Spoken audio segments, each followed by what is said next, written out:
I used to think love had a certain rhythm. You wake up beside the same person every morning. You learn the cadence of their breathing, the way their fingers twitch just before they wake. You fight sometimes, sure, but you also laugh at the same shows, complain about the same neighbors, and fold laundry side by side on lazy Sunday afternoons. That rhythm, I thought, was the soundtrack of a good marriage. But then came the receipt. It was a Tuesday morning, one of those dull ones where nothing special is supposed to happen. The coffee hadn't even finished brewing when I saw the email ping. Subject line: "Thank you for your purchase." I almost deleted it without opening, thinking it was just spam. But something made me click. The name on the sender, La Belle Cherie Lingerie. And the kicker? It was my credit card. The one I rarely used, just for emergencies or when I had to cover something that needed to go unnoticed, like her anniversary gift the year before. But this wasn't an emergency. It was a $482 charge for 3 sets of luxury lingerie, gift-wrapped with a handwritten note. The message field said, "Can't wait to see you in these. Last weekend was unforgettable. Love, M." I remember standing there in the kitchen, the refrigerator humming, the smell of burnt toast in the air, and that receipt glowing on my screen like a warning flare. I didn't say anything that day, or the next. I just watched. There's a unique kind of silence you learn to hold when your heart is cracking open and no one else knows it. A stillness. I became her shadow, but not in the way I used to be, supportive, proud, in love. Now I was a ghost floating alongside the woman I married, trying to trace the outlines of the person I thought I knew. Her name is Natalie. We met 9 years ago in a bookstore of all places. She had 2 paperbacks clutched to her chest, some historical romance, and a marketing manual. That contradiction was what got me. She was warm, smart, and fiercely independent. She said she didn't believe in fairy tales, but she hoped for something sturdy. I offered sturdy. I offered safety. And she said yes. We built a life together. A small home in upstate New York, 2 rescue cats, and enough inside jokes to last a decade. She made the house beautiful. I paid the bills. She said we were partners. And I believed her. Until that receipt. I started noticing things I'd probably seen 100 times but ignored. Her phone was always face down now. She never asked me to pick up her dry cleaning anymore. And her work, happy hours, seemed to happen more often and run later. One night, she came home with a bottle of red wine and a new lipstick shade that made her look like a stranger. I asked her how work was going. She said, "Busy," and kissed me without meeting my eyes. I asked her what she wanted for Christmas, and she said, "Nothing big, just something thoughtful." So I gave her the receipt, wrapped it in gold foil, put it in a small velvet box, and slid it under the tree with her name on the tag. I watched her open it on Christmas morning, all sleepy smiles and bedhead, wearing the flannel pajamas I bought her last year. When she saw it, she blinked. At first, she didn't understand. Then she read it again. And again. Her smile faltered. The room changed temperature. "What is this?" she asked. I didn't answer right away. I just watched her. Not like a husband anymore. Like a man standing at the edge of a burning building, knowing everything he owned was inside. "You tell me," I said. She sat there, silent, the receipt trembling slightly in her hands. "I don't," she started, then stopped. "It's not what it looks like." That phrase. That tired, pathetic phrase. I almost laughed. "It looks like you used my card to buy lingerie," I said. "For someone named M. Unless that's short for mistake." Her eyes were glassy now. She reached for my hand. I pulled away. I didn't mean for it to happen," she said. "Didn't mean to shop? Or didn't mean to sleep with him?" She flinched, like I'd hit her. But all I did was ask the question she never thought I'd dare say out loud. His name was Marcus. He worked in marketing. Younger than me. Taller. Apparently funny. I learned more about him in 15 minutes than I wanted to know. She told me the truth, but only after I held it in my hands. Not before. Never before. And that, more than the betrayal itself, was what broke me. She said it just happened after one of those late work events. That it was only a few times. That it didn't mean anything. That it wasn't serious. But I'd seen the gift note. "Love, M." It was serious enough for lace and silk. Serious enough for a handwritten message. Serious enough for my money to be spent on his fantasy. She cried. Said she was sorry. Said she felt guilty every day. But guilt isn't love. Guilt is a ghost you keep around when the real thing dies. That night, I slept in the guest room. The cats followed me, like they knew. I stared at the ceiling and wondered how long she'd been gone. Not physically. She still came home, still laughed at shows, still asked if we needed more almond milk. But emotionally, spiritually, maybe she started slipping away the day I stopped noticing her perfume. Or the day she stopped asking me to pick a movie. I don't know. I just know that the rhythm was gone. The music that made marriage feel like something holy had been replaced by static. And the worst part? I still loved her. Even after that. Even after she used my card. Even after she moaned another man's name. Even after she sat across from me with mascara tears and half-truths. I still loved her. But I didn't recognize myself anymore. So I started writing. Not for anyone else, just for me. Letters I never planned to send. Journal entries written like confessions. And I started planning for what came next. I wasn't sure yet if I'd stay or go. I just knew that I couldn't be the man who wrapped a receipt and called it a gift unless I also unwrapped something inside myself too. Christmas passed. We went through the motions. Her family visited. We smiled in photos. But something was already rotting under the surface. She kept saying she wanted to work through it. That we could rebuild. But every time she reached for me, I saw lace. Every time she said, "I love you," I heard love, So I stayed silent. Not because I didn't have words, but because I was trying to figure out which part of me still believed in us, and which part was already gone. The holidays came and went like ghosts, visible only in hindsight, their warmth gone before I could feel it. She tried. I'll give her that. She cooked more, smiled more, touched my shoulder lightly as she passed behind me like a stranger trying to offer comfort without familiarity. She'd sit next to me on the couch and lean her head on my arm like nothing had happened. Like we were just two people still trying to share one skin. But I felt it, every fracture. Every pause between heartbeats when the world should have felt normal and didn't. I started waking up before her, just to sit with myself. I'd make coffee in silence, feed the cats, and stare out the kitchen window at the backyard we built together. The bird bath she insisted on. The crooked little garden bed that never yielded much except weeds and one brave tomato. That garden outlasted us. She suggested therapy. Couples, individual, spiritual. I told her I needed time. That was the closest I came to honesty for weeks. Not because I wanted to lie, but because the truth was too unformed to speak yet. I was still holding the pieces, still trying to see if they could fit into something livable. She deleted Marcus's number, or said she did. She stopped going out for drinks after work. She asked if we could start over.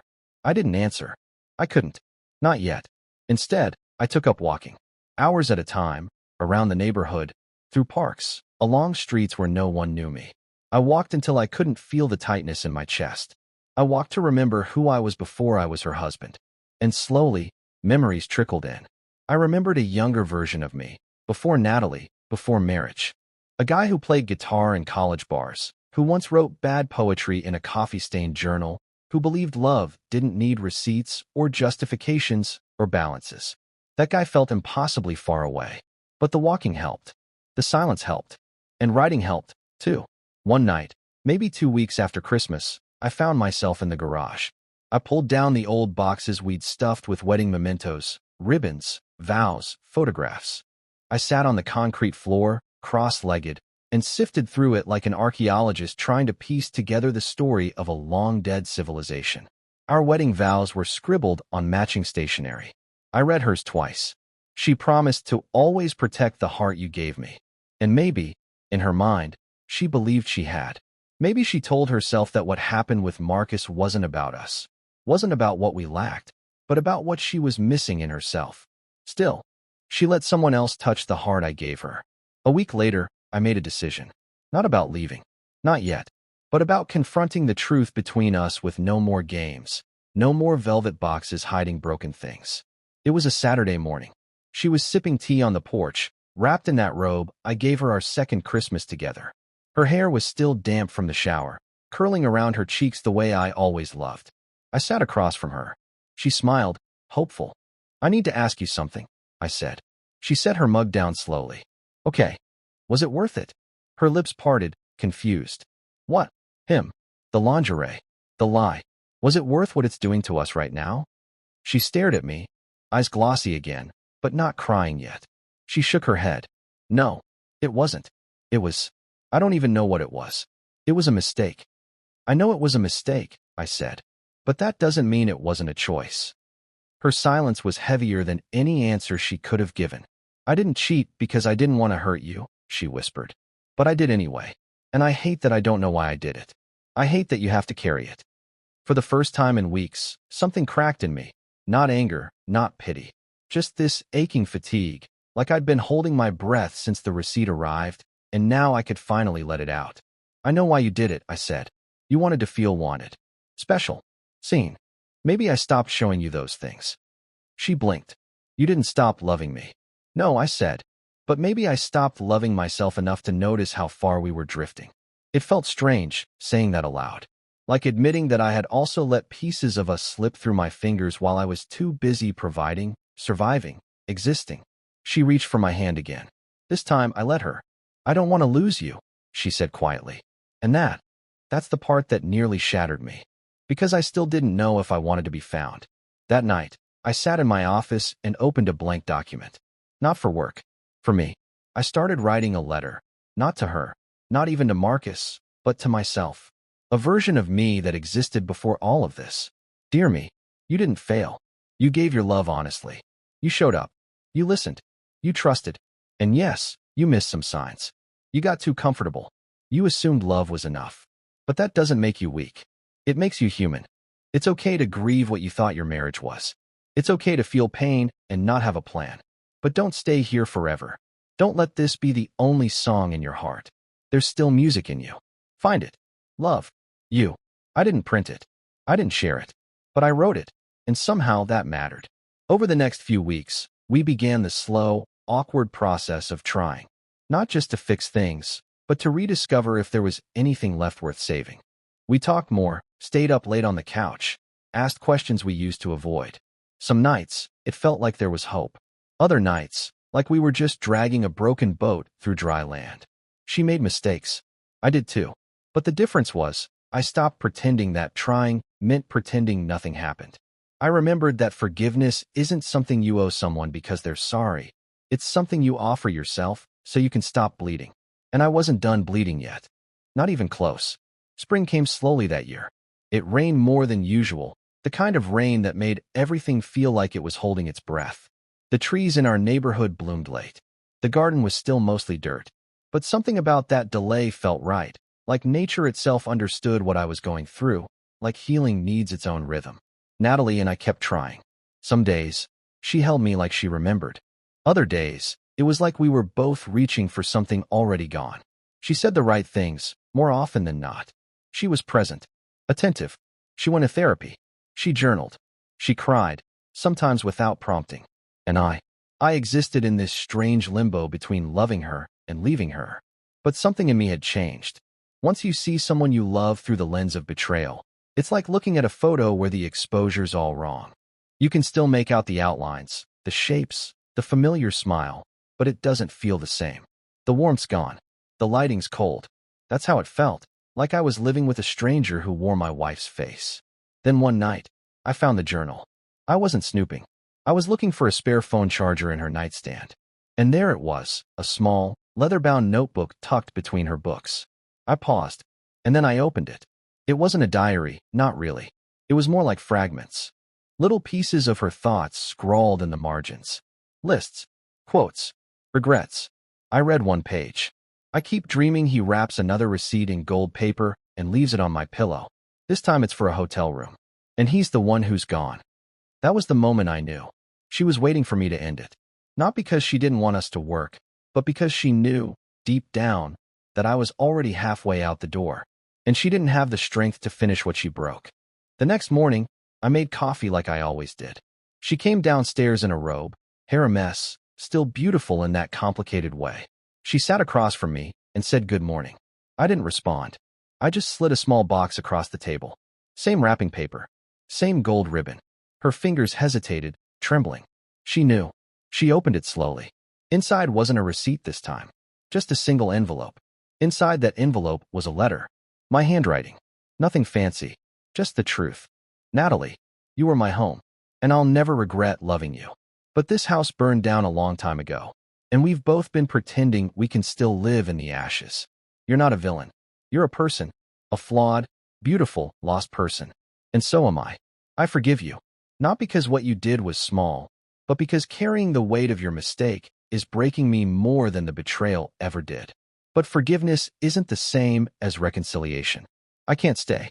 Not because I don't love you anymore, but because I do. And I refuse to keep loving someone who taught me how to doubt myself. There's strength in leaving. There's peace in knowing when the story ends. So this is me, putting down the pen. Jay? She didn't cry right away. She just stared at the page like it was written in another language. Where will you go? She asked, voice barely above a whisper. I don't know yet, I said, but I'll be okay. She reached across the table like she wanted to hold on a second longer. I let her. One last touch. And then I stood, walked to the door, and stepped into the spring morning. The air smelled like rain and fresh soil, like something was about to bloom. I didn't take much with me. Just a duffel bag, a guitar I hadn't played in years, and a heart that was finally learning how to beat on its own again. It's been a few months since I left. I found a small apartment in a different city. Took a job I enjoy, not for the money, but for the quiet. I still go for long walks. Still feed the neighbor's cat when they're away. Still write. Only now, the pages feel different. Not so heavy. I still think about her sometimes. About what we were. About what we broke. But it doesn't hurt like it used to. And every so often, I find myself smiling at nothing in particular. Not because I'm over it, but because I finally gave myself the gift she couldn't. The gift of letting go.